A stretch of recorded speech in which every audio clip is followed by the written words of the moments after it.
Hello everyone, my name is Sweety Badhalia and welcome to SB Academy classes। तो आज के इस video lecture में हम लोग एक बहुत ही इम्पॉर्टेंट टॉपिक के बारे में पढ़ेंगे जिसका नाम होता है वेस्पर थ्योरी। ठीक है, तो आज का जो हमारा टॉपिक है इसमें बेसिकली हम लोगों का फोकस रहेगा ज्योमेट्री या फिर शेप ऑफ मॉलिक्यूल्स के ऊपर।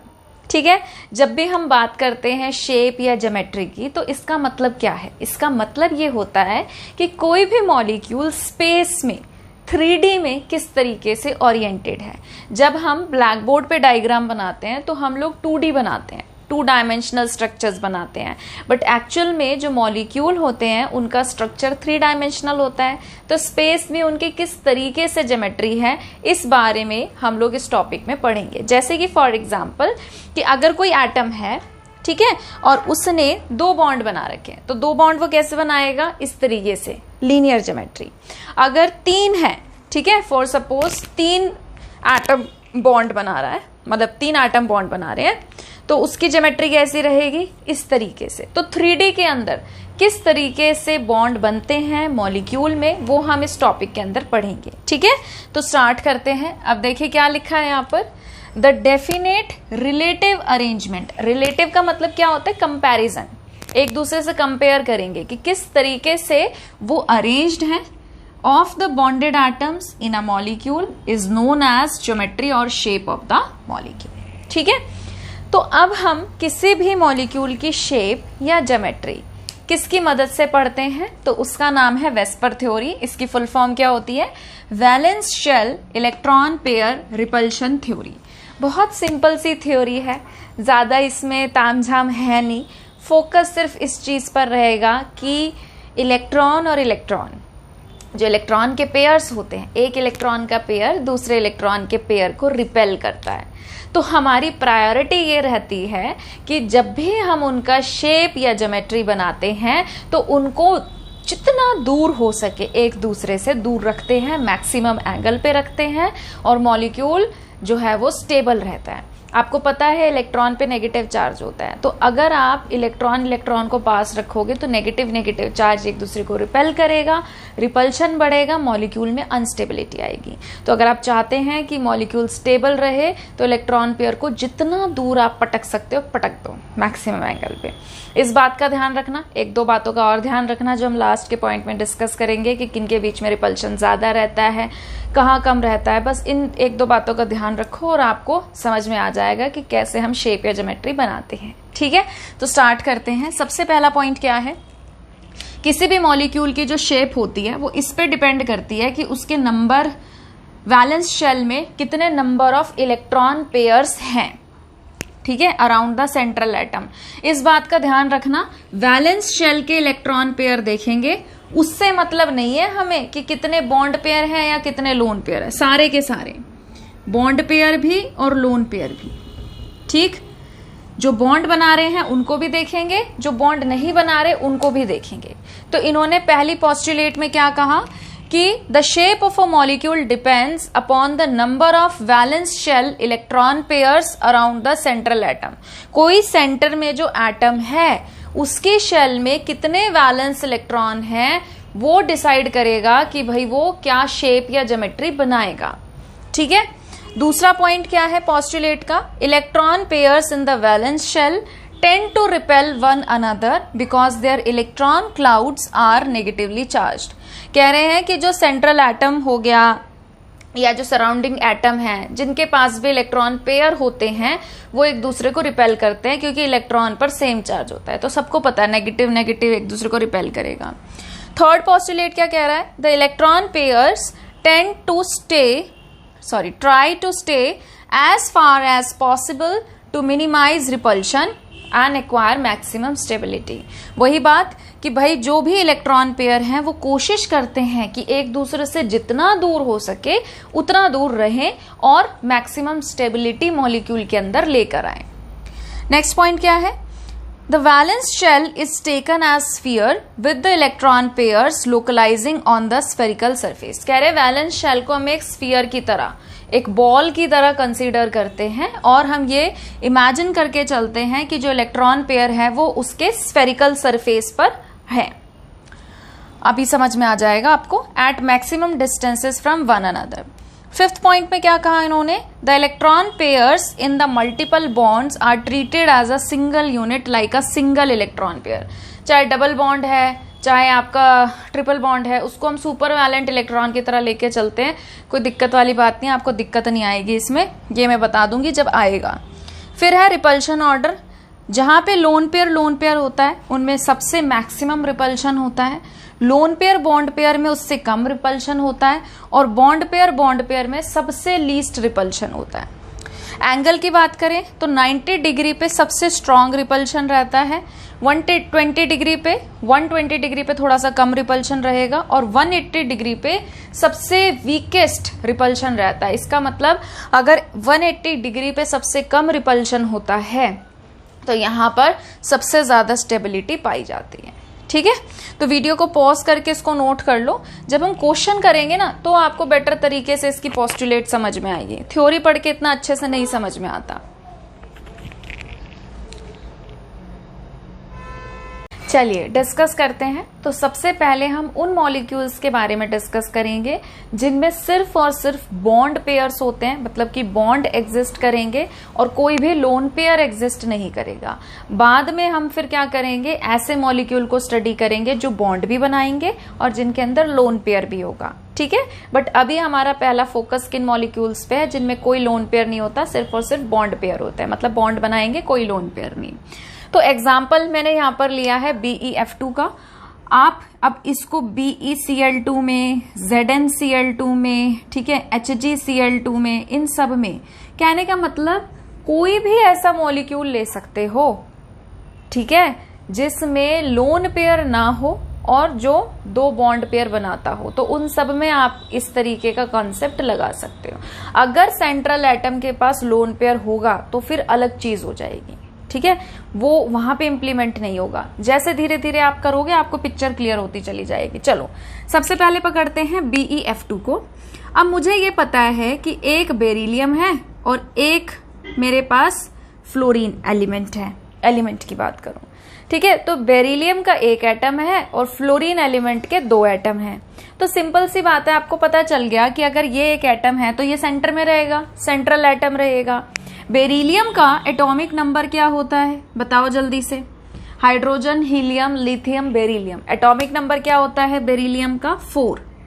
तो कॉन्फ़िगरेशन क्या जाती है 1s2 2s2। पहली शेल में 2 इलेक्ट्रॉन, सेकेंड शेल में 2, ठीक है, तो वैलेंस इलेक्ट्रॉन कितने हो गए इसके पास 2, तो यानी कि इसके पास वैलेंस इलेक्ट्रॉन हो गए 2s के 2, ठीक है। 2s में इसके 2 इलेक्ट्रॉन हैं, इनर इलेक्ट्रॉन्स को हम काउंट नहीं करते। जैसे कि फॉर एग्जांपल कार्बन है, एटॉमिक नंबर 6 है, कॉन्फ़िगरेशन 1s2 2s2 2p2, ठीक। पहली शेल में 2 इलेक्ट्रॉन आते हैं, सेकेंड शेल में 4 आते हैं, तो इन 4 को पकड़ना है, पीछे से पकड़ना है, 2 और 2 4, तो 2s और 2p को कंसीडर करेंगे हम लोग, 2 को नहीं करेंगे, ये हमारा सेंटर ऑफ अट्रैक्शन नहीं रहेगा। जब भी बॉन्ड बनता है तो वैलेंस शेल के इलेक्ट्रॉन पार्टिसिपेट करते हैं बॉन्ड बनाने में, इनर इलेक्ट्रॉन्स नहीं करते। तो इसलिए जब इनर इलेक्ट्रॉन बॉन्ड बनाने में पार्टिसिपेट ही नहीं कर रहे तो फिर उनको क्यों कंसीडर करें हम। क्लियर है इतनी बात, ठीक। चलिए तो अब देखिए 2s में 2 इलेक्ट्रॉन है बेरिलियम के, फिर आता है 2p जो कि खाली पड़ा हुआ है, ठीक है, तो मैंने यहां पर बना दिया 2p जो अभी इस समय खाली है। क्लियर है इतनी बात, ठीक है। उसके बाद अब देखो जहां पे बेरिलियम के पास अगर मैं लुईस डॉट स्ट्रक्चर से बनाने की कोशिश करूं तो बेरिलियम के पास वैलेंस इलेक्ट्रॉन 2 हैं, ठीक है। फ्लोरीन का एटॉमिक नंबर होता है 9, कॉन्फ़िगरेशन 2 7, फ्लोरीन के पास वैलेंस इलेक्ट्रॉन 7 है, तो यहां पे जो फ्लोरीन है वो इस तरीके से 7 वैलेंस इलेक्ट्रॉन लेके आएगा, ठीक, और क्या करेगा शेयरिंग कर लेगा, ऐसे बॉन्ड बना लेगा। क्लियर। अगर मैं हाइब्रिडाइजेशन पे जाऊं ठीक है, हाइब्रिडाइजेशन से समझाने की अगर कोशिश करूं, ठीक है, तो हाइब्रिडाइजेशन से आप इसको कैसे समझ सकते हो कि बेरिलियम है और बेरिलियम को 2 बॉन्ड बनाने हैं फ्लोरीन के साथ। दिख भी रहा है आपको, ये तो कॉमन सेंस है। BF2 लिखा तो एक बॉन्ड यहां बनेगा, एक बॉन्ड यहां बनेगा। हमारा इस समय फोकस जो है ना इस टॉपिक में, ये समझना नहीं है कि हाइब्रिडाइजेशन क्या हुई या बॉन्ड कैसे बन रहा है। हमारा जो इधर फोकस रहेगा वो इस चीज पे रहेगा कि बॉन्ड बना के वो कैसी शेप या ज्योमेट्री एक्वायर कर रहा है। पर उसके साथ साथ मैं आपको काम की बातें भी बताते हुए चल रही हूं, ठीक है। तो अब देखिए, आपको पता चल गया कि बेरिलियम 2 बॉन्ड बनाएगा। 2 बॉन्ड बनाने के लिए उसके पास 2 अनपेयर्ड इलेक्ट्रॉन होने चाहिए, तभी वो 2 बॉन्ड बना सकता है। तो वो क्या करेगा, यहां से एक बॉन्ड को यहां पर प्रमोट कर देगा, ठीक। 2 अनपेयर्ड इलेक्ट्रॉन हो जाएंगे, एक यहां पर 2s में और एक हो जाएगा 2p में। अब क्या होगा, फ्लोरीन जो है उसके साथ कोई दिक्कत नहीं है। 1s2 2s2 2p5, ये हो गया आपका पहला फ्लोरीन एटम। 2 है ना यहाँ पर फ्लोरीन। फिर ये हो गया दूसरा फ्लोरीन एटम। तो फ्लोरीन को कोई दिक्कत नहीं है, क्योंकि दोनों फ्लोरीन 2 अपने अपने केस में 2p ऑर्बिटल ही लेके आएंगे शेयरिंग करने के लिए इलेक्ट्रॉन की। बट दिक्कत आएगी किसकी तरफ से, बेरिलियम की तरफ से। बेरिलियम कहेगा अरे ऐसे कैसे, ऐसे कैसे, मेरा एक 2s आएगा एक 2p आएगा। फ्लोरीन को कोई दिक्कत नहीं है, फ्लोरीन के दोनों 2p आएंगे, बट बेरिलियम को दिक्कत आ जाएगी। बेरिलियम कहेगा भाई अगर तू अपना 2p लेके आएगा तो मेरा तो एक बार 2s ओवरलैप करेगा और एक बार जो है मेरा 2p ओवरलैप करेगा। तो एक जगह 2s 2p की मिक्सिंग हो रही है, एक जगह 2p 2p की मिक्सिंग हो रही है। दिमाग लड़ाओ, जब ऑर्बिटल ही अलग अलग मिक्स हो रहे हैं, एक टाइप के नहीं हो रहे, 2p 2p 2s 2p, तो क्या यहाँ पर बेरिलियम के जो दोनों बॉन्ड बनेंगे वो सेम स्ट्रेंथ के बन जाएंगे? नहीं बनेंगे ना, सेम स्ट्रेंथ के बन ही नहीं सकते। अगर मैं कोई खाने की चीज लेकर आऊं, एक बार लेकर आई गुलाब जामुन, दूसरी बार भी लेके आई गुलाब जामुन, तीसरी बार भी लेके आई गुलाब जामुन, चौथी बार ले आई रसगुल्ला, तो ऑब्वियस सी बात है कि क्या पेयरिंग बना पाओगे? मेरे को कपल बनाना है भाई, मेरे को किसी को डब्बे भेजने हैं मिठाई के, और यहाँ पे मेंशन है, मैंडेटरी है कि भाई गुलाब जामुन ही भेजना है, ठीक है। 2 डब्बे इधर एक घर में और 2 डब्बे दूसरे घर में। तो एक घर में तो चले गए दोनों गुलाब जामुन के डब्बे, और एक में क्या चला गया, एक गुलाब जामुन एक रसगुल्ला। तो भाई क्या हो गया, दिक्कत तो खैर कुछ भी नहीं हुई इस केस में, मिठाई खाने को ही मिलेगी खाने वाले को तो। पर कहने का मतलब यह है कि ऑर्डर बिगड़ गया। बॉन्ड की अगर हम बात करें ना, तो एक बार तो 2p 2p मिक्स हो रहा है और एक बार 2s 2p मिक्स हो रहा है, तो बॉन्ड की स्ट्रेंथ इस तरीके से तो सेम आने से रही। पर जब हम एक्सपेरिमेंटली डिटरमाइन करते हैं तो हमें ये पता चलता है कि बेरिलियम जो दोनों बॉन्ड बना रहा है वो सेम स्ट्रेंथ के बना रहा है। तो वो कैसे बनते हैं, इसके लिए हमने थ्योरी बना रखी है हाइब्रिडाइजेशन। हम ऐसा अज्यूम करके चलते हैं कि बॉन्ड बनाने से पहले बेरिलियम के दोनों ऑर्बिटल आपस में हो जाएंगे मिक्स, घुचुड़ पुचुड़ मिक्स हो गए, एक s का और एक p का, ठीक। एक s का ऑर्बिटल और एक p का ऑर्बिटल ये आपस में हो गए मिक्स, और 2 ऑर्बिटल मिक्स हुए हैं एटॉमिक ऑर्बिटल, तो 2 ही हाइब्रिड ऑर्बिटल बनेंगे। ये दोनों मिक्स हो गए, ठीक। मैं इसकी मिक्सिंग कर रही हूं, जैसे ये था, ये दोनों हो गए मिक्स, और इनकी आपस में मिक्सिंग होने के बाद इन्होंने जो ऑर्बिटल बनाए हाइब्रिड ऑर्बिटल, वो 2 बनाए जिनकी शेप थी भाई ऐसी। क्लियर है इतनी बात? मैं साथ साथ आपको हाइब्रिडाइजेशन भी पढ़ाते हुए चल रही हूँ। अच्छा, आपके कॉन्सेप्ट क्लियर होंगे। तो ये 2 हाइब्रिड ऑर्बिटल, अब इनके पास चॉइस है। क्या चॉइस है कि अगर हम एक वैलेंस शेल को स्फीयर की तरह लेके चले, जो पोस्टुलेट में हम पढ़ रहे थे, तो ये 2 अपने आप को इस तरीके से अरेंज करेंगे कि ये मैक्सिमम एंगल पर रहें। अगर मेरे पास देखो ये सर्कल है, ये पूरा एक सर्कल है और ये 2 बॉन्ड बनने हैं, तो अब देखो ये 2 बॉन्ड में कैसे बनाऊं? सर्कल से थोड़ा बाहर जा रहा है बट इट्स ओके, ठीक है, अज्यूम कर लो सर्कल में है। ऐसे एंगल बनाऊंगी, ऐसे रखूंगी, देखो कितना repulsion repulsion repulsion repulsion repulsion, इधर रिपल्शन। सिर्फ एक ही एंगल ऐसा पड़ेगा बीच में जब ये मैक्सिमम एंगल पे रहेंगे। याद करो पोस्टुलेट वेस्पर थ्योरी की, 180 डिग्री पे इनमें सबसे मिनिमम रिपल्शन होता है। अगर ये पूरा सर्कल 360 डिग्री का है ना, तो 360 में एक वही एंगल है ऐसा 180 डिग्री का जो इनको सबसे दूर दूर रखेगा।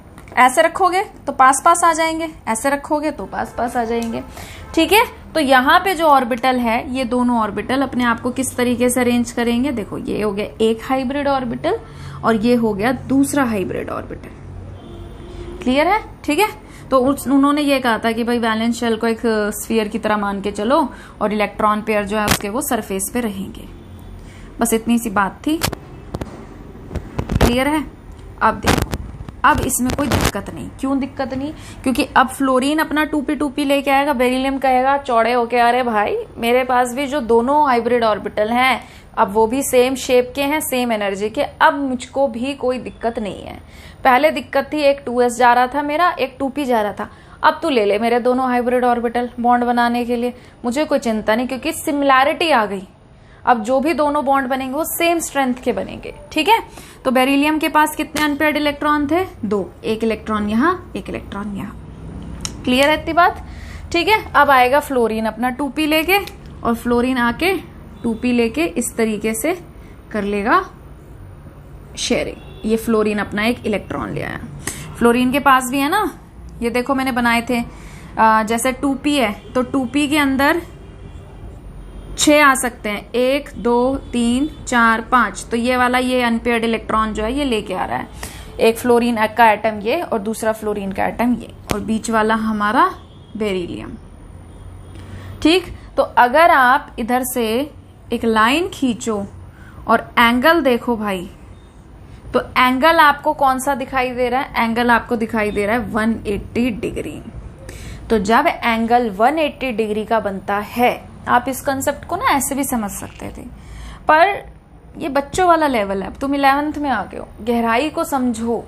ठीक है, आप केमिकल बॉन्डिंग चैप्टर में हाइब्रिडाइजेशन टॉपिक पढ़ते हो। ठीक है, तो आपको उन चीजों से लिंक करना आना चाहिए जो आपके सिलेबस में है। ठीक है, आंसर तो चलो निकाल ही लेंगे, वो तो मैंने सबसे पहले डिस्कस कर दिया था कि भाई इस तरीके से अरेंज्ड होगा।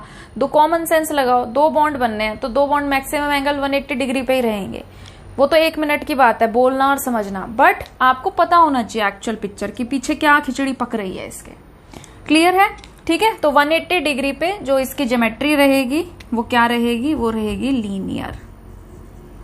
क्लियर इतनी बात? ठीक है, तो अगर आपसे कोई पूछ ले शेप ऑफ BeF2 मॉलिक्यूल या shape of BeCl2 molecule beryllium chloride क्या होती है, तो अच्छे से आपको बताना है भाई लीनियर होती है। कैसे बनती है लीनियर, तो भी आप कैपेबल हो एक्सप्लेन करने में कि देखो ऐसे बनती है लीनियर। क्लियर है? ठीक है, वीडियो को पॉज करके इसको नोट करिए।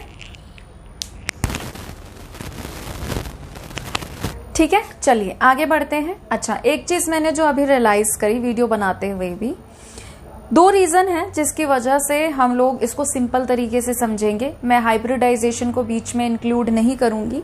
मेरी इंटेंशन ये थी हाइब्रिडाइजेशन से समझाने की कि भाई आपको एक्चुअल में समझ में आए। बट क्या होता है कि 2 रीजन है। पहली चीज तो ये कि कुछ बच्चे ऐसे होंगे जिन्हें हाइब्रिडाइजेशन आता नहीं होगा। ठीक है, तो फिर उनको ये समझने में थोड़ा दिक्कत आएगा। दूसरी बात क्या हो सकती है कि जो वेस्पर थ्योरी है इसमें रेजोनेंस का, हाइब्रिडाइजेशन का, इनका ना कहीं पे जिक्र नहीं होता। तो अब ऑब्वियस सी बात है, जो हमारा वेस्पर थ्योरी का कॉन्सेप्ट है, जब यहाँ पर बात ही नहीं की गई हाइब्रिडाइजेशन की, तो मैं इसको यहाँ पर इसलिए नहीं लिंक करना चाहती क्योंकि कई बार क्या होता है, हम यूट्यूब जैसे प्लेटफॉर्म पे वीडियो डालते हैं तो क्रिटिसाइज करने वाले लोग बहुत होते हैं। ठीक है, वो ये इंटेंशन नहीं समझेंगे कि भाई मैं बच्चों की हेल्प करने के लिए, डीपर नॉलेज के लिए दोनों चीजों को लिंक करके पढ़ा रही हूँ। बहुत सारे लोग होते हैं जो कमेंट करते हैं फोन के पीछे छुप के कि भाई मैडम इस कॉन्सेप्ट में तो ये इंट्रोड्यूस ही नहीं हुआ था, फिर आपने कैसे घुसा दिया। तो इसलिए हम लोग फॉर्मल तरीके से ही चलेंगे जो हमारी बुक का पैटर्न रहता है, और वेस्पर थ्योरी को पहले समझेंगे, फिर उसके बाद मैं आपको हाइब्रिडाइजेशन समझाऊंगी नेक्स्ट वीडियो लेक्चर में जब भी आएगा। फिर हम इनको मर्ज कर देंगे जो मैं अपने तरीके से आपको पढ़ाना चाह रही थी। ठीक है, चलिए।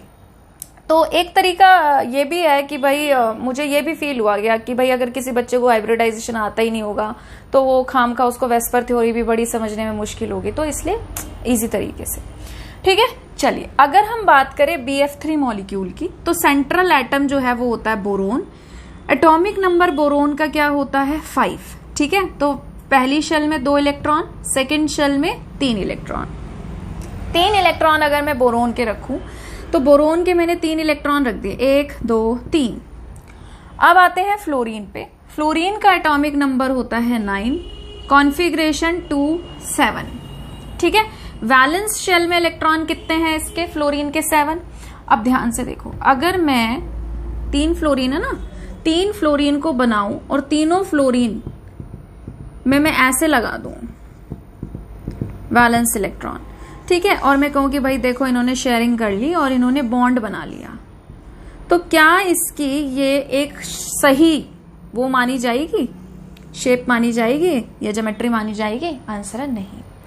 वेस्पर थ्योरी इस पे फोकस्ड है कि चाहे 2 बॉन्ड बन रहे हैं मैक्सिमम एंगल पे रखो, 3 बॉन्ड बन रहे हैं मैक्सिमम एंगल पे रखो, 4 बॉन्ड बन रहे हैं मैक्सिमम एंगल पे रखो, 5 बॉन्ड बन रहे हैं भाई देखो क्या पॉसिबिलिटी है उसकी मैक्सिमम एंगल की, उस पे रखो। प्रायोरिटी हमेशा वेस्पर थ्योरी के समय ये होनी चाहिए कि मैक्सिमम एंगल क्या है, कि इलेक्ट्रॉन पेयर एक दूसरे से दूर दूर रहें और एक दूसरे को कम से कम रिपेल करें, ठीक है। तो देखिए, तो जब हम बात करते हैं BF3 की, बोरोन रहेगा सेंटर में, ठीक, और फ्लोरीन जो है, अब देखो एक सर्कल है, ऐसे समझो, जब मैं कहूं कि 360 डिग्री का एंगल है और इसको 2 पार्ट में बांट दो, कैसे बांटोगे आप, कर दोगे हाफ। तो जब हाफ हाफ किया तो एंगल कौन सा पड़ा, आपका एंगल पड़ा 180 डिग्री का। जब मैं कहूं कि भाई देखो एक सर्कल है और सर्कल को 3 इक्वल पार्ट में बांट दो और ऐसे बांटो कि वो मैक्सिमम एंगल पे आए, तो आप कहोगे देखो ना मैम हम 360 डिग्री का है ना 3 पार्ट में बांट सकते हैं, 120 डिग्री 120 डिग्री 120 डिग्री। तो यहां पे क्या दिक्कत आ रही है, फिर यहां पे क्या दिक्कत आ रही है, यहां पे भी तो वही सेम चीज है, इतनी आसान सी बात है। क्या बात है कि बोरोन को रखो सेंटर में और जो 3 फ्लोरीन है उनको रख दो मैक्सिमम एंगल, और 3 बॉन्ड में जो मैक्सिमम एंगल बनेगा वो बनेगा 120 डिग्री का। तो एक फ्लोरीन यहां, एक फ्लोरीन यहां, एक फ्लोरीन यहां, और कोई भी सेट अगर आप बनाने की कोशिश करोगे इसमें तो वो मैक्सिमम एंगल पर नहीं आएगा, ठीक। तो ये इस तरीके से बना कि सेंटर में है बोरोन और 3 फ्लोरीन इस तरीके से, ठीक। आपको क्या दिखाई दे रहा है, अगर मैं इसको जोड़ दूं, यहां से इसको जोड़ दूं और यहां से इसको जोड़ दूं, क्या दिखाई दे रहा है, ट्रायंगल बनता हुआ दिखाई दे रहा है, और वो ट्रायंगल आपका एक प्लेन में है। देखो अगर मैं ऐसे कट करूं तो ये तीनों बॉन्ड कट हो जाएंगे, ठीक। इसको आप ऐसे भी समझ सकते हो, ये भी क्या है, एक प्लेन में, तो इसको हम बोलते हैं ट्राइगोनल प्लेनर ज्योमेट्री, ठीक है। एंगल क्या रहेगा इसमें, एंगल रहेगा तीनों के बीच में 120 डिग्री का, और इसको हम क्या बोलते हैं, इसको हम बोलते हैं ट्राइगोनल प्लेनर ज्योमेट्री, ठीक है। आसान है, आई थिंक इस तरीके से आपको बेटर तरीके से समझ आएगा, इजी भी लगेगा, ठीक है। नोट करिए इसको।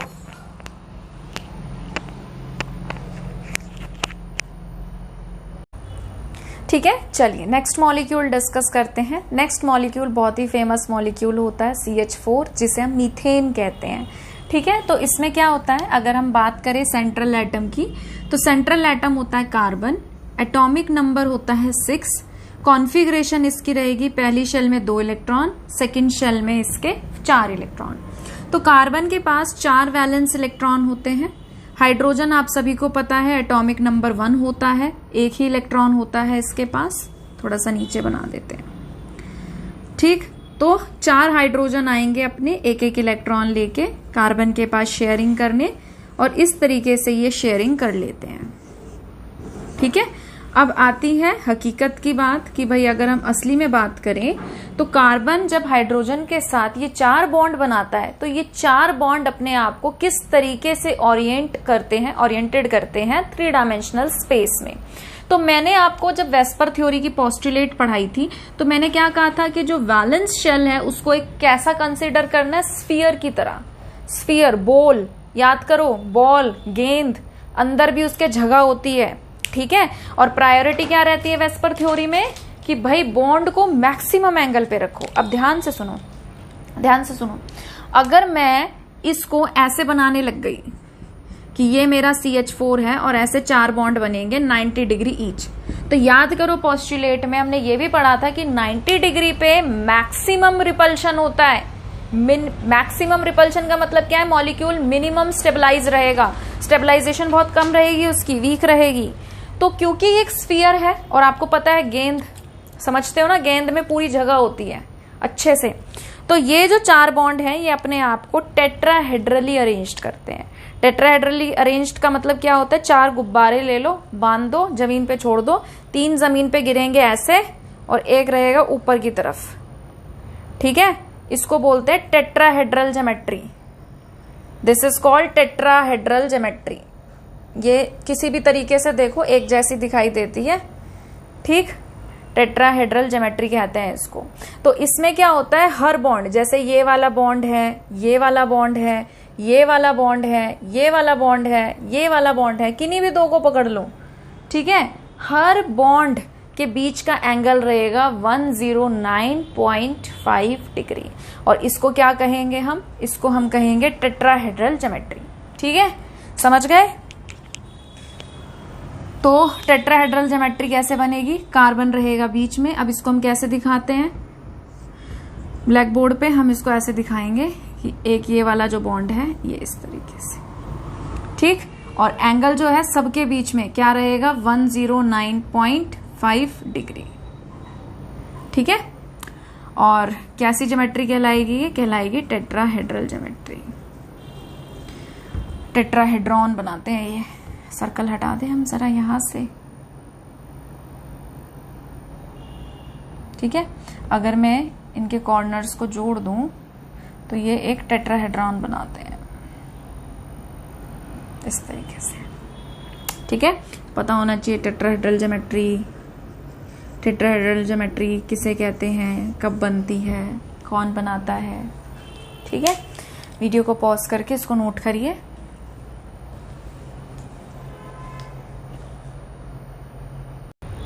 ठीक है, चलिए आगे बढ़ते हैं। नेक्स्ट मॉलिक्यूल है हमारा PCl5।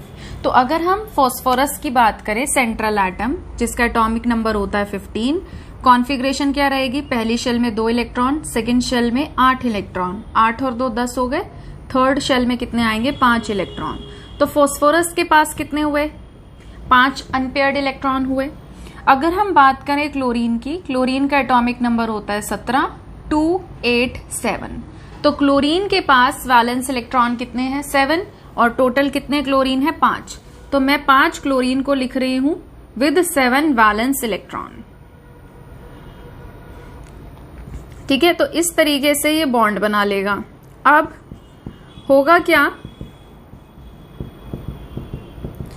अगर मैं बात करूं इस बॉन्ड की, बॉन्ड तो इसने बना लिए 5, बट क्वेश्चन ये आता है कि जो PCl5 मॉलिक्यूल है क्या उसकी शेप ऐसी रहेगी? पेंटागन रहेगी। अगर पेंटागन शेप होने लगी तो एंगल कितना हो जाएगा पेंटागन में? एंगल हो जाएगा 72 डिग्री, ठीक है? कितना हो जाएगा? 72 डिग्री। 360 डिग्री डिवाइडेड बाय 5, 5 सत्ते 35, 7 पे कट गया, 1 बचा, 5 दूनी 10, 72 डिग्री आ गया। पर अगर आपने वेस्पर थ्योरी की पोस्टुलेट ध्यान से पढ़ी हो तो वहां पे ये लिखा था कि 90 डिग्री पे, 90 डिग्री पे वो सबसे ज्यादा अनस्टेबल होता है, मतलब कि 90 डिग्री पे उसमें मैक्सिमम रिपल्शन रहेगा। हम तो 90 से भी नीचे चले गए, 72 पे चले गए हम तो सोचो और कितना ज्यादा रिपल्शन रहेगा। यहाँ पे क्लोरीन है, यहाँ पे क्लोरीन है, लोन पेयर क्या करते हैं? एक दूसरे को रिपेल। ये भी हमने पढ़ा है उसकी पोस्टुलेट में कि लोन पेयर में सबसे ज्यादा रिपल्शन रहता है, और हमने तो उसको और भी कम एंगल पे डाल दिया, 72 डिग्री पे। हमने तो हदी कर दी, अति कर दी। तो क्या एक्चुअल में PCl5 की ऐसी ज्योमेट्री होती है? तो आंसर है बिग नो। मॉलिक्यूल अपने आप को इस तरीके से अरेंज करता है कि उनके बीच में मैक्सिमम एंगल रहे, मिनिमम रिपल्शन रहे। तो क्या होता है? फॉस्फोरस आता है सेंटर में, 3 क्लोरीन रहेंगे इसके प्लेन में ऐसे, ठीक है? और ये बनाएंगे ट्रायंगल एक प्लेन में। क्लियर है? ठीक, इस तरीके से। जैसे कि हमारे पास ये है फॉस्फोरस और इसने 3 क्लोरीन के साथ बॉन्ड बनाया।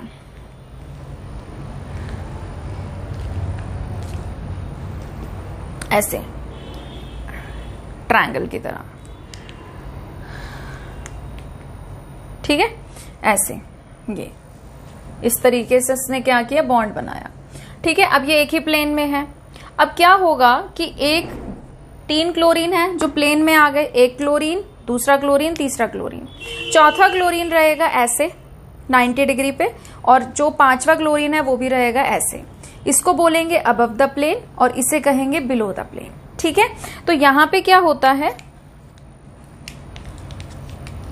एक बॉन्ड क्लोरीन का ऐसे रहेगा और एक बॉन्ड क्लोरीन का ऐसे रहेगा। ठीक है, और इनके पास भी क्या रहेंगे, लोन पेयर रहेंगे। अब क्या होता है कि ये जो 3 बॉन्ड होते हैं इनको हम बोलते हैं इक्वेटोरियल बॉन्ड्स, इक्वेटोरियल बॉन्ड्स। और ये वाले जो 2 बॉन्ड हैं, ये ऊपर वाला और नीचे वाला, इनको हम बोलते हैं एक्सियल बॉन्ड्स। यहां से एक बहुत इंपॉर्टेंट क्वेश्चन अराइज होता है और वो होता है इनकी बॉन्ड लेंथ पे। ठीक है, तो बॉन्ड लेंथ पे तो अभी हम आएंगे। सबसे पहले आप इसको ऐसे समझो कि जैसे ही हमारा PCl3 है, ठीक है, यहाँ पे क्या हुआ, सेंटर में फॉस्फोरस है, यहाँ पे क्लोरीन, यहाँ पे क्लोरीन, यहाँ पे क्लोरीन, और ये ट्रायंगुलर शेप में है।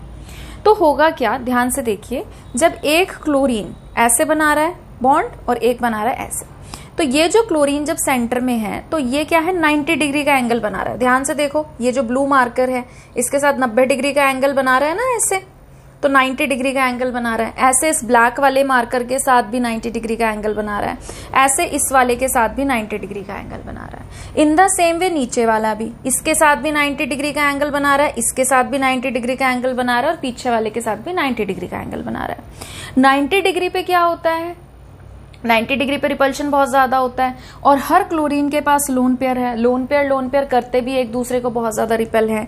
तो रिपल्शन कम करने के लिए ये जो बॉन्ड लेंथ है, ये बॉन्ड एक्सियल बॉन्ड, थोड़ा सा ये ऊपर वाला ऊपर चला जाता है और नीचे वाला नीचे आ जाता है। तो इनकी जो बॉन्ड लेंथ है, एक्सियल बॉन्ड की जो बॉन्ड लेंथ है वो बढ़ जाती है। क्यों, ताकि रिपल्शन को ये क्या कर सके, थोड़ा सा मिनिमाइज कर सके, तो ये थोड़ा सा दूर चले जाते हैं। तो क्वेश्चन कई बार आ जाता है कि PCl5 में जो 5 बॉन्ड होते हैं क्या वो सेम लेंथ के होते हैं या सेम स्ट्रेंथ के होते हैं। ठीक है, तो आंसर है नहीं, एक्सियल बॉन्ड की बॉन्ड लेंथ ज्यादा पाई जाती है इक्वेटोरियल बॉन्ड से। क्लियर है। अब एक चीज और देखिए, जैसे कि हमने ये ट्रायंगल बनाया, ठीक है, ये ट्रायगोनल प्लेनर बनाया और मैंने इसके ऊपर ये एक बॉन्ड बना दिया। अब क्या करना है, इमेजिन करो मिस्र के पिरामिड है ना, देखते हैं पिक्चर्स में, मूवीज में। तो अब क्या करो, दीवारें खींचो। जैसे ये वाला जो बॉन्ड है ब्लैक वाला, ऐसे एक दीवार, ऐसे एक दीवार और ऐसे एक दीवार, तो एक पिरामिड बनता हुआ दिखाई देगा। ठीक है, ऐसे ही नीचे वाला जो है उसके साथ दीवारें खींचो।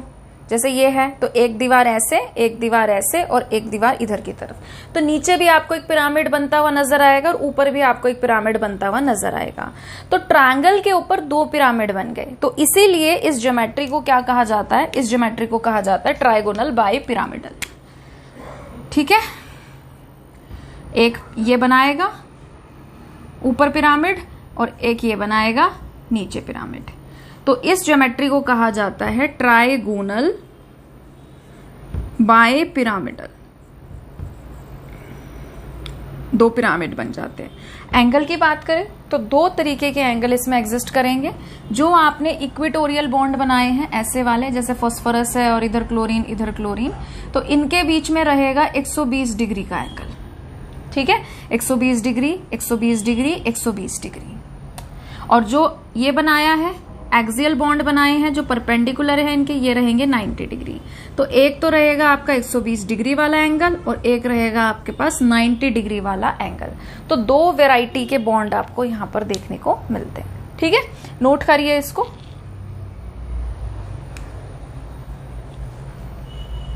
ठीक है, 2 ज्योमेट्री और देख लेते हैं फटाफट, फिर आज की क्लास को हम यहाँ पे खत्म कर देंगे। तो नेक्स्ट है हमारे पास SF6 मॉलिक्यूल। इसके सेंटर में होता है सल्फर और 6 फ्लोरीन है। वो 6 फ्लोरीन जो है इस तरीके से अरेंज रहेंगे। 4 बॉन्ड तो इसके रहेंगे एक प्लेन में और बनाएंगे स्क्वायर, और एक बॉन्ड रहेगा इसका अबव द प्लेन और एक रहेगा बिलो द प्लेन। आपने स्क्वायर बनाया, ठीक है, स्क्वायर समझ गए होंगे आप, ठीक है। अब मेरे से शायद बनेगा नहीं मार्कर, क्योंकि थोड़े बड़े मोटे साइज के होते हैं ना, ग्रिपिंग से नहीं बनती, ठीक है। तो आपको क्या करना है, एक स्क्वायर बनाना है। ये थोड़ा सा उठ रहा है बट ये एक ही प्लेन में रहेगा, ठीक है। इस तरीके से एक स्क्वायर बनाएगा और फिर क्या होगा, एक बॉन्ड इसके ऊपर रहेगा और एक बॉन्ड इसके नीचे रहेगा, ठीक है। तो इस तरीके से ये 6 बॉन्ड बनाता है और इसको हम क्या बोलते हैं, इसको हम बोलते हैं ऑक्टाहेड्रल ज्योमेट्री। इसको कहेंगे ऑक्टाहेड्रल ज्योमेट्री।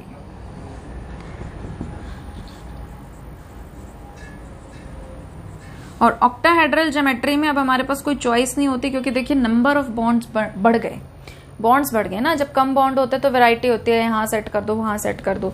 जब नंबर ऑफ बॉन्ड्स बढ़ रहे हैं तो बेचारों को कहाँ सेट करें। तो ऑक्टाहेड्रल ज्योमेट्री में जो हमारा एंगल रहेगा वो रहेगा 90 डिग्री ईच। ये भी आपस में 90 डिग्री के एंगल बना रहे हैं और जो अबव द प्लेन और बिलो द प्लेन है वो भी 90 डिग्री का बना रहा है, ठीक है। IF7 की जब हम बात करते हैं 7 होते हैं। अब इसमें तो और बॉन्ड ज्यादा आ गए, तो 5 जो हैं वो तो पेंटागन बना के सेट हो जाएंगे,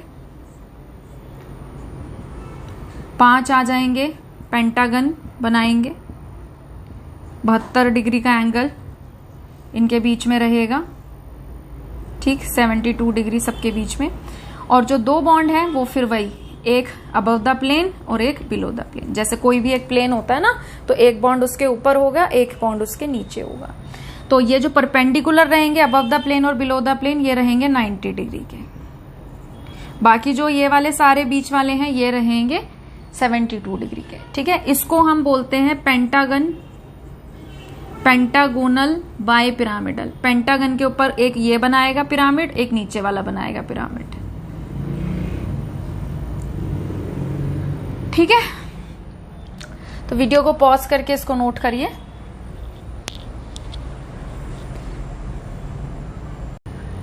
ठीक है, तो आज हम इतना ही कर रहे हैं। अभी हमारा वेस्पर थ्योरी खत्म नहीं हुआ है। आज हमने सिर्फ उन्हीं मॉलिक्यूल को डिस्कस किया है जिनमें सिर्फ और सिर्फ बॉन्ड पेयर्स होते हैं, कोई लोन पेयर नहीं होता। नेक्स्ट वीडियो लेक्चर में हम ऐसे मॉलिक्यूल के बारे में पढ़ेंगे जिनमें बॉन्ड पेयर्स भी रहेंगे और जिनमें लोन पेयर्स भी रहेंगे, ठीक है। तो अगर आपको आज का वीडियो पसंद आया हो तो प्लीज इसे लाइक करिए, शेयर करिए, चैनल को सब्सक्राइब करिए। जल्दी मिलेंगे एक नई वीडियो के साथ। अपना ध्यान रखिए। Thank you.